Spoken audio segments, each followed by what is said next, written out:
Bonjour, je m'appelle Sabrina Alexis, je suis mariée et j'ai 3 enfants de 23, 19 et 8 ans.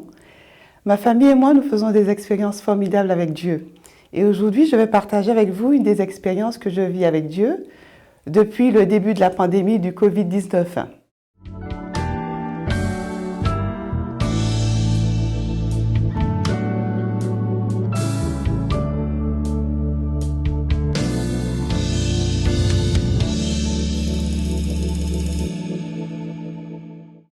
Donc, je suis infirmière libérale dans le Sud-Essonne et tous mes patients savent que je suis chrétienne et certains d'entre eux me demandent constamment de prier avec eux et je partage la confiance que j'ai en Dieu pour tous les aspects de ma vie. Donc c'est facile pour moi de le faire parce que je n'ai aucune hiérarchie qui puisse m'empêcher de faire cette démarche auprès des patients parce que je suis mon propre patron. Par contre, dans les établissements de soins dans lesquels j'ai travaillé précédemment, c'était difficile, voire impossible de parler de sa foi aux patients sans que ça ne soit pris pour du prosélytisme. Donc, au début de la pandémie du Covid-19, c'est tout naturellement que j'ai rejoint des établissements de santé pour renforcer les équipes qui étaient dépassées par l'ampleur des dégâts que causait ce virus.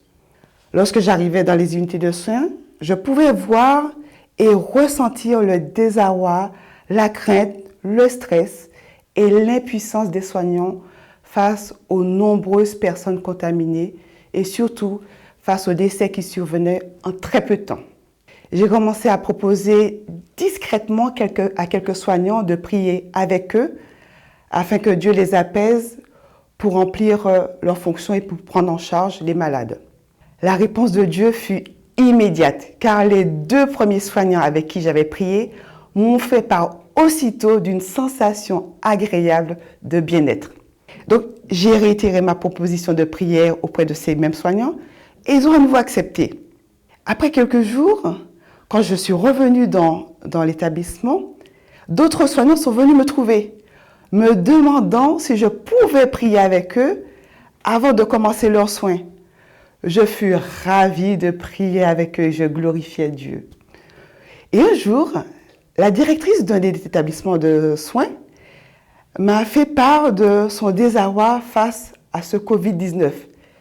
Elle partageait avec moi le fait que même après avoir mis tous les moyens en œuvre pour enrayer l'épidémie dans l'établissement, il n'y avait aucun changement et que ses équipes commençaient à perdre espoir et elles étaient submergées par le stress et la peur.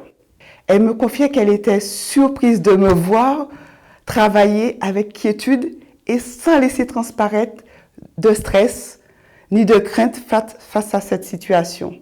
Et moi, c'est tout naturellement que je lui ai dit, je ne suis pas inquiète, je ne suis pas stressée parce que je crois en Dieu et j'ai confiance dans les projets qu'il a pour moi. Mais elle ne comprenait pas ce que je lui disais. Elle me dit, mais comment c'est possible? Alors je lui ai expliqué que je suis chrétienne et que je prie Dieu et que Dieu m'accompagne tous les jours de ma vie, dans tout ce que j'entreprends. Et j'ai partagé avec elle quelques miracles que Dieu a fait pour moi. Elle m'a partagé effectivement le fait qu'elle croyait que j'avais confiance en Dieu, mais qu'elle ne croyait pas en Dieu, elle. Bon. Nous n'avons pas pu discuter trop longtemps parce que moi, je devais partir. Donc, je me suis précipitée jusqu'à ma voiture. Et en arrivant à la voiture, j'ai dû marquer un temps de pause. Dieu m'avait arrêté dans mon élan et m'ouvrait les yeux. J'ai commencé à me poser 1001 questions. Est-ce que ce n'est pas une perche, Sabrina, qui t'est tendue pour faire découvrir la puissance de Dieu? Et si tu proposais de prier avec tous les soignants qui le souhaitent, sans avoir à te cacher pour le faire? Et après, je me suis encore posé des questions. Et si la directrice refusait? Et si elle me disait que Sabrina, c'est interdit sur les lieux de travail? Et elle a raison. 1001 questions, et si, et si. Mais le Saint-Esprit m'a dit d'y retourner. Je suis retournée voir la directrice et je lui ai demandé, je lui ai dit simplement, vous m'avez dit que vous avez déjà tout fait pour endiguer la propagation du virus dans l'établissement. et que les équipes sont au bout du rouleau. Si je vous disais que vous n'avez pas encore tout fait, nous n'avons pas encore tout fait, elle ne comprenait pas. Alors je lui ai dit, nous n'avons pas encore demandé l'aide de Dieu. Elle m'a répondu, effectivement, qu'elle ne pouvait pas demander quelque chose à quelqu'un qu'elle ne connaissait pas. Et elle avait raison. Elle m'a ajouté, par contre, si vous pensez que ça peut marcher, faites-le. Donc, je lui ai fait la proposition de prier avec les soignants qui le souhaiteraient pour que Dieu les accompagne et que Dieu les fortifie. Et elle a accepté que je prie avec ses équipes afin que Dieu leur accorde son assistance. J'avais l'accord de la directrice. Gloire à Dieu.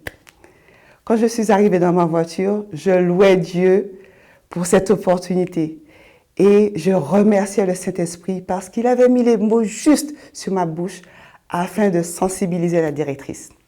J'en ai fait un sujet de prière pour que Dieu me guide dans son projet. Le lendemain, quand je suis arrivée dans l'établissement, j'ai eu le plaisir d'annoncer aux équipes que j'avais l'accord de la direction pour prier avec eux, pour prier avec ceux qui le souhaitaient, sans avoir à se cacher. C'était formidable. Donc tous les jours, lorsque j'arrivais dans l'établissement, je faisais le tour des équipes et je proposais à ceux qui le souhaitaient de prier avec eux pour que Dieu les fortifie. Et au bout de 2 jours, ce sont les soignants qui m'attendaient pour prier. Je n'avais plus à leur proposer. Ils me confiaient combien ils étaient apaisés après ces quelques minutes de prière. J'avais aussi remarqué le changement dans les équipes. J'avais vu qu'il y avait un peu moins de tension. Je pouvais même voir les sourires à travers les masques. Et je glorifiais Dieu pour toutes les transformations qu'il avait déjà commencé à opérer. Donc au début, c'est moi qui priais avec eux et pour eux. Et au fil des jours, certains avaient déjà pris l'initiative de prier avec leurs collègues, parfois même avant que je n'arrive. Et au bout d'une dizaine de jours, la directrice est venue me retrouver et elle m'a demandé de s'entretenir avec moi. Elle m'a dit effectivement qu'elle avait vu ce changement dans ses équipes. Moins de stress. Elle voyait que les équipes avaient moins peur. Elle avait même entendu rire dans les unités.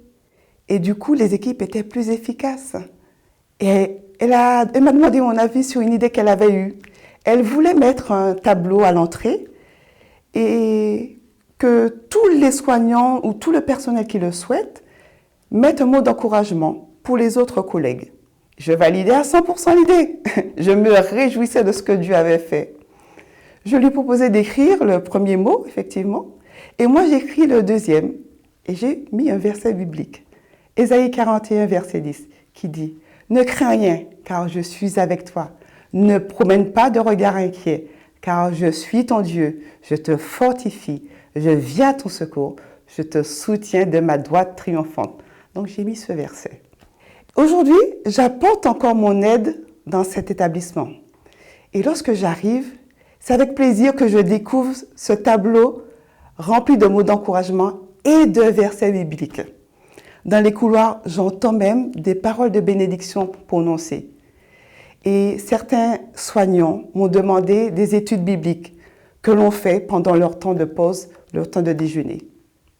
Donc j'ai partagé avec eux le projet d'implantation d'églises dans le Sud-Essonne et beaucoup d'entre eux seront déjà enchantés parce qu'ils vont pouvoir célébrer Dieu avec nous.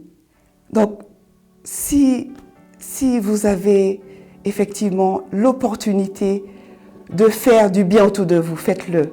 Nous pouvons encourager des personnes, nous pouvons aider, nous pouvons devenir le miracle qu'attend une autre personne. Nous ne devons pas nous focaliser sur nous-mêmes. Nous devons chercher à être une bénédiction pour les autres et nous devons célébrer Dieu. J'aimerais partager avec ce verset avec vous. Je bénirai l'Éternel en tout temps, au psaume 34, au verset 1. Venez le célébrer.